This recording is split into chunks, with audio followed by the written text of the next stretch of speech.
Hello guys, welcome to my video. Today's video guys is tayo'y manunood ng summer festival dito sa Ayase naman. Nung una ay sa Kami-Ari, ngayon naman po ay sa Ayase. So nagbike kami papunta dyan at nanood ng first night ng summer festival sa Ayase. So 3 days siya, so start siya ng Friday until Sunday. At siguro mas madami siya sa Saturday and Sunday.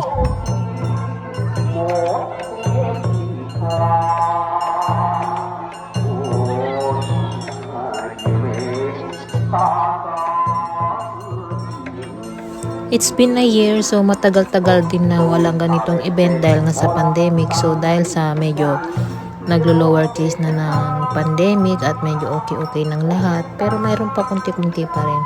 At buti naman at nagbukas na sila ng mga ganitong event para naman medyo interesting ang mga parating na taon. Okay guys, thank you for watching. Follow for more.